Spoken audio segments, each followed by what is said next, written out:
Students, welcome to my YouTube channel. तो आज की वीडियो में हम सबसे कॉमन डिजीज़ के बारे में बात करने जा रहे हैं, डायबिटीज़ मेलाइटस, जो कि बहुत ही कॉमन डिजीज़ है।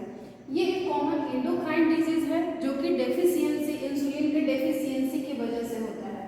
अब बात आता है इंसुलिन का। इंसुलिन रिलीज कहाँ से होता है? तो इंसुलिन हमारे पैंक्रियाज के बीटा सेल से रिलीज होता है। पैंक्रियाज में बीटा सेल होता है जो कि इंसुलिन हार्मोन रिलीज करता है। ये जो इंसुलिन हार्मोन है हमारे ब्लड में करता क्या है? ये इंसुलिन हार्मोन हमारे ब्लड में ग्लूकोज का रेगुलेशन करता है। वो कैसे? तो हमारे बॉडी में जो सेल प्रेजेंट होता है, यहाँ सेल के ऊपर एक इंसुलिन रिसेप्टर प्रेजेंट होता है जो पैंक्रियाज का बीटा सेल है। जब ये इंसुलिन रिलीज करता है तब ये आकर के अपने रिसेप्टर पे बाइंड करता है और ग्लूकोज जो कि ब्लड में प्रेजेंट है हमारे, इस बाहर प्रेजेंट ग्लूकोज को अलाउ करता है सेल के अंदर आने के लिए। जब ये ग्लूकोज सेल के अंदर आ जाता है तो सेल इससे क्या बना लेता है? ग्लूकोज से ग्लूकोज को तोड़ करके उससे एनर्जी बना लेता है और अपने पूरे बॉडी में सर्कुलेट करता है। और जब तक इंसुलिन आकर के अपने रिसेप्टर से बाइंड नहीं करेगा तब तक ग्लूकोज को ये अलाउ नहीं करेगा सेल के अंदर आने के लिए। जब सेल के अंदर ग्लूकोज नहीं आएगा तो ये ग्लूकोज जो है ब्लड में ट्रेवल करते रह जाता है, जिसके कारण से डायबिटीज मेलाइटस होता है। और स्टूडेंट आइए हम लोग आगे जानते हैं। तो नॉर्मल ब्लड ग्लूकोज जो है हमारे बॉडी में 60 से 100 पर 100 ml ब्लड में होता है। 60 से 100 mg पर। नेक्स्ट हम लोग देखेंगे कि नॉर्मल ब्लड ग्लूकोज लेवल होता क्या है। तो नॉर्मल एडल्ट में 60 से 100 mg पर 100 ml हमारा नॉर्मल ब्लड ग्लूकोज लेवल होता है। अब ये जब ये वैल्यू यानी कि जो नॉर्मल वैल्यू है जब ये एक्सीड हो जाएगा यानी कि बढ़ जाएगा तो उसको हम लोग हाइपरग्लाइसेमिया बोलते हैं। अब ये कुछ कभी कभी किसी कंडीशन में नॉर्मली भी ब्लड ग्लूकोज लेवल बढ़ जाता है, जो कि कुछ टाइम के लिए होता है, जो कि बाद में फिर अपने स्टेबल हो जाता है। लेकिन जब ये परसिस्टेंट रहे यानी कि रेगुलरली हम लोगों को देखा जाए कि ये जो ग्लूकोज लेवल जो बढ़ा है वो कंटिन्यूअसली बढ़ा हुआ है परसिस्टेंटली, तो वो रिजल्ट करता है डायबिटीज मेलाइटस। अब डायबिटीज मेलाइटस हमारे दो टाइप का होता है। सबसे पहला है हमारा type 1 diabetes mellitus and type 2 diabetes mellitus. Type 1 diabetes mellitus को हम लोग बोलते हैं insulin dependent diabetes mellitus and type 2 diabetes mellitus को हम लोग बोलते हैं non insulin dependent diabetes mellitus.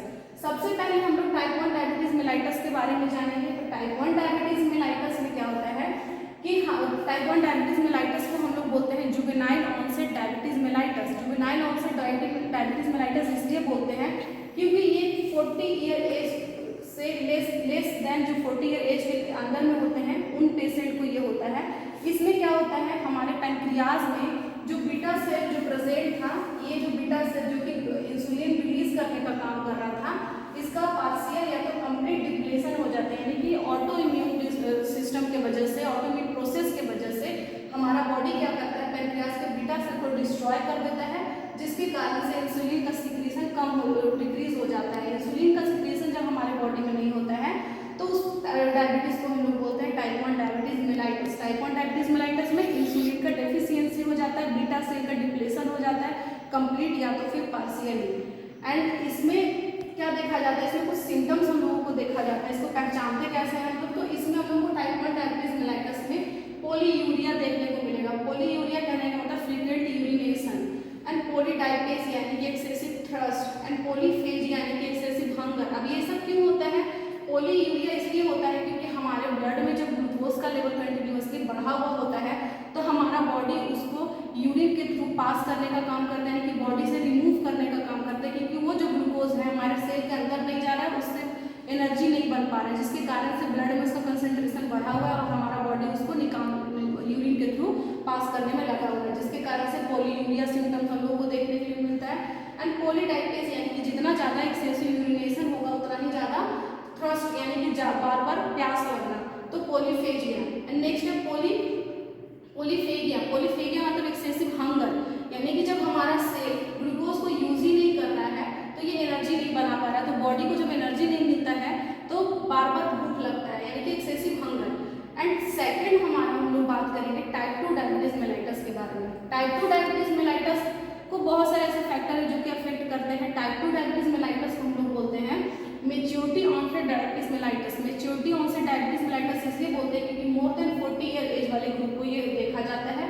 और इसका जो फैक्टर है जैसे कि अनहेल्दी लाइफस्टाइल होना एंड ओबेसिटी होना एंड अल्कोहलिक होना, ये सारे चीज़ की वजह से भी टाइप 2 डायबिटीज मेलाइटस होता है, या तो फिर जेनेटिक फैक्टर्स।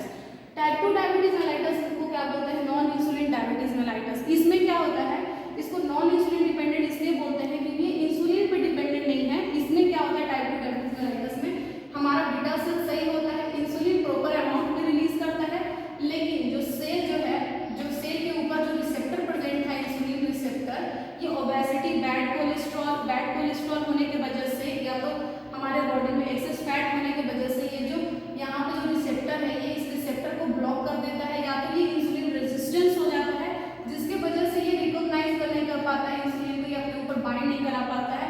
इंसुलिन आता तो है पर यहाँ पर बाइंड नहीं हो पाता है due to blockage of receptor के ब्लॉकेज हो जाने के कारण से।